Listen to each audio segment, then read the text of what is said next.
The following is a presentation of Muddy River News.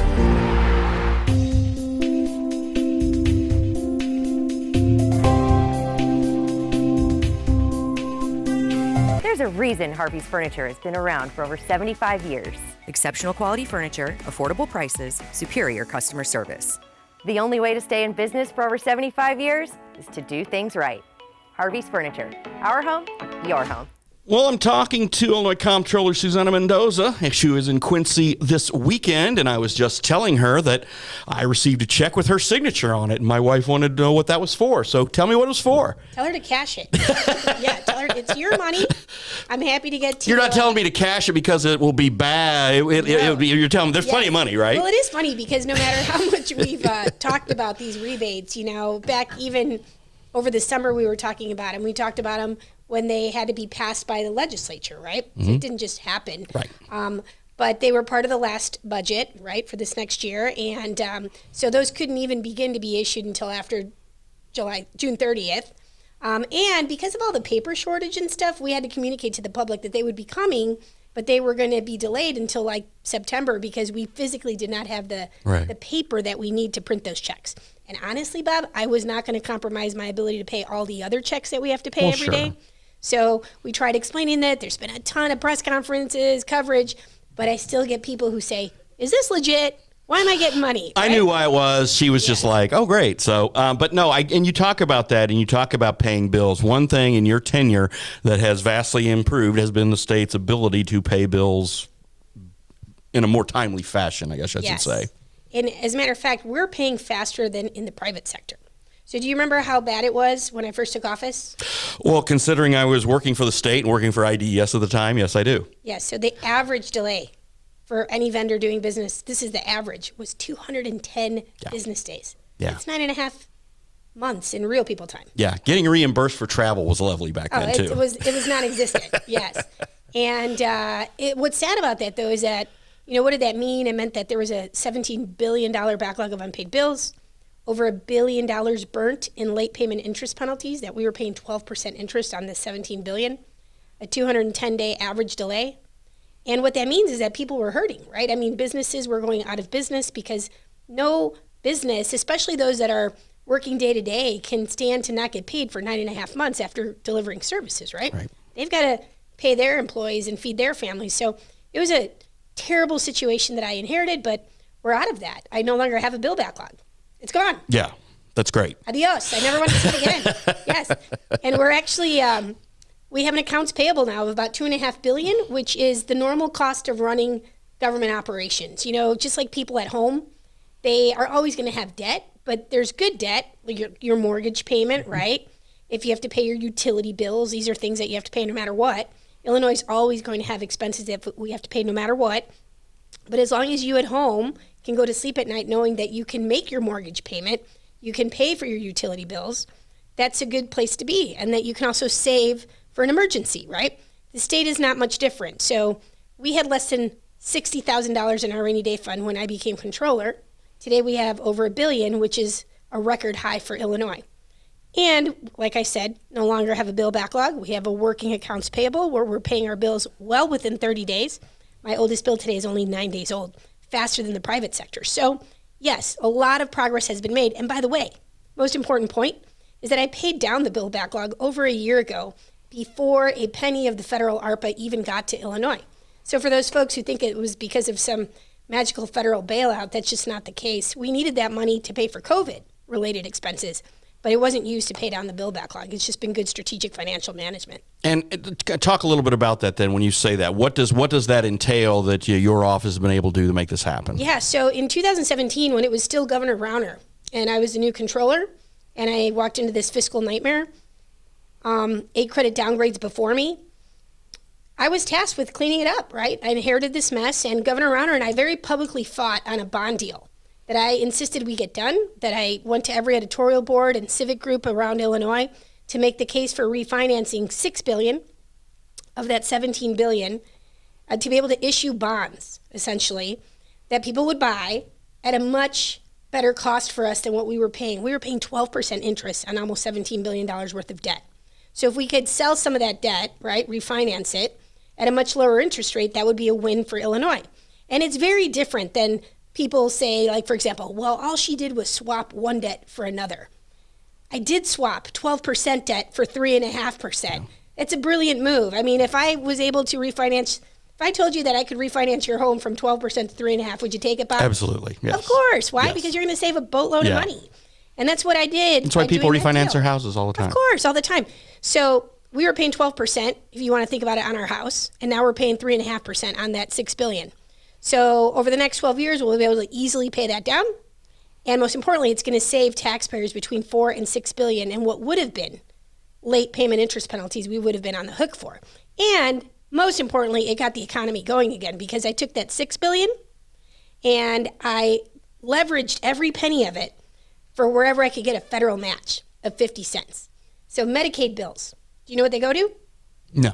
They go to paying for the most vulnerable people in Illinois' medical care. Oh, okay. So we're taking care of the most vulnerable people, and we're also stretching the value of every state dollar. So for every $1 I pay in a Medicaid bill, the federal government will give me an extra 50 cents. Okay. So I turned $6 billion in bond money into $9 billion by multiplying it by that 50-cent matching fund. Gotcha. And I cut $9 billion off of the bill backlog back starting in December of 2017 through February of 2018. So it was an incredible deal for taxpayers. It was the beginning of the financial turnaround. And it's the same methodology that I've used since I took office and was able to have a budget passed finally. This is pre-Pritzker. And since we've had Governor Pritzker, I have a partner that I get to work with instead of an adversary in the governor's office. And he lets me do my job. You hired me to fix the finances, and that's what I've been working hard to do. I've led our state not just to one credit upgrade, but now 6 during the worst economic challenges of our lifetimes in this state. Yet we've produced the best results that Illinois has ever seen. And this is, again, before getting a penny of the federal ARPA dollars. So there's a lot of really good news happening. And I know it's hard to believe it because we've been so beat down into thinking Illinois could never recover. But we are on a path to recovery. And it even happened before the ARPA dollars came in. And so that should make people at least breathe a little bit easier knowing that their money is being stretched to its maximum value. Kind of like a coupon. Call me the coupon controller.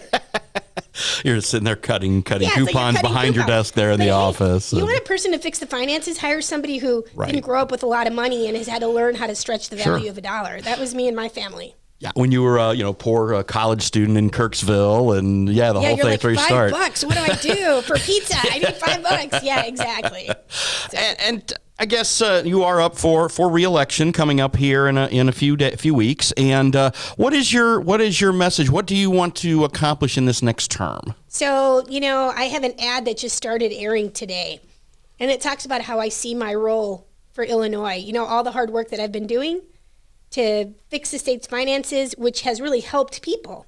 It's to get our state ready for its growth spurt, right? Like, I see where the state's going in the future, and I see a very clear path of, economic resurgence. I want Illinois to, in the not too distant future, before I get too many more gray hair, be seen once again as this economic powerhouse for the country. I mean, think about our state. It's an amazing state. We are not the land of rolling blackouts, right? Other than like the little bit of cold weather, which I could do without, but Sure. hey, no one's perfect, Yeah. and no state is perfect. Yeah. We have cold weather, but we don't have rolling blackouts. We don't have hurricanes. We're not going to fall into an ocean, not even into Lake Michigan, all right? It's not going to happen. We have every single mode of transport in our state. And in fact, we're the only state in the nation that has every single rail line right here in Illinois. We are perfectly positioned to explode as an economic powerhouse.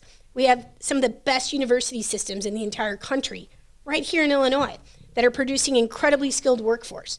And we're also a proud union state that produces incredibly skilled workers, especially in the trades, right? Think about it. These are real career paths. And if college isn't for you, the trades could be, and you could really make a really great salary and be a wonderful contributor to our tax base and provide a good living for your family. So Illinois has all the pieces of what could be a beautiful, perfect puzzle. You just have to have the right people in charge to lead our state in that direction. And that's what I've been working hard as controller to get our state ready for its growth spurt, and we're ready. What do you tell people though when they talk about the tax burden and they say I'm thinking about leaving, or I'm going to leave because the taxes here are just too darn high? Well, taxes are high. Nobody likes to pay high taxes. I understand that, right? And why do you think I'm so passionate about being the coupon controller, right? Because if I can tell you that I'm going to look under every single rock I can to figure out how to stretch the value of your dollar, and I'm not just telling you that, I'm proving it to you. I mean, we no longer have a backlog. Pre-COVID, okay? That was over a year ago, before a penny came in of that relief dollar, those dollars. This has been meticulous, hard work over the last 6 years, really 5 years since I got my handle on the bond deal that I've been doing. And then the ticket, the statewide ticket, is a solid, awesome ticket, right from the top all the way to the bottom. And we've delivered results. I think the Democrats particularly have done well in the roles that we've been given, have done more and exceeded expectations under very challenging circumstances. And those are just the facts. And if you don't believe me, you have to listen to what the credit rating agencies are saying. And they've upgraded us 6 times, which is a clear indication of our forward progress. Now, are we in utopia? No. We're still at the bottom of our credit rating, and no one denies that. But the naysayers should also accept the reality that having 6 upgrades is certainly much better than getting 8 downgrades during the best economic bull market in American history. Yeah. So those are just the facts, right? And so for me as controller, while I'm proud to be a Democrat, I'm privileged and honored to get to represent every single Illinoisan, regardless of their party. I could honestly, I couldn't care less, Bob, if you're a Republican, a Democrat, a Pastafarian, or whatever you want to call yourself. I don't care. If you're an Illinoisan, then I have the privilege of representing you. And the most incredible thing that I could ever hope to achieve is to win over the skeptics, right? To win over the people that have lost faith in government, who have lost trust in their elected officials, who think that we don't care about them. I do care about them. And why am I in Quincy? Why was I in Beardstown? And not just during election time, but throughout the entire year. I really pride myself, I think, in probably being the constitutional officer who has visited the most counties in Illinois and spent the most time, not just during an election season, but through every single 6 years that I've been in office, meeting with people in some of the reddest parts of Illinois, because I want them to know the work that we're doing for them too, the work that I'm doing for them. And hopefully, we start there. Like, give me a chance. I asked you to give me a chance before, and I've delivered unprecedented financial results. I think that's one of the key things, is the fact that, being a Democrat and coming to a heavily red area like Adams County, it's something that you're willing to come and listen. And I think that's what people do, that when they start, hiding from that, or they start not showing up because they look at the polls and they're down or whatever in a certain sector, somebody's got to come in and talk, because we have to have conversations if we're ever going to end this polar opposite thing we've got going. Totally. Listen, the only debate that, like rivalry, if you want to think about it, right, that should exist between Chicago, which is where I'm from, and downstate Illinois is like, are you a Cubs or a Cards fan? Right. In my case, I'm a Sox fan, unapologetically, all right? Unapologetically. But you got to be happy with Jim Thome news then. Yeah, those are fun rivalries. Yeah, right? yeah. Fun rivalries. But it shouldn't be about like us versus them. And I was telling a story earlier today about one of the times that I was here in Quincy for, was it the Blues Fest? Yeah. Yeah, it's awesome. It was so much fun. And I was having such a great time, and I was talking to all these families that were out there with their families and their lawn chairs and stuff, and they were offering me beverages, and it was just really cool.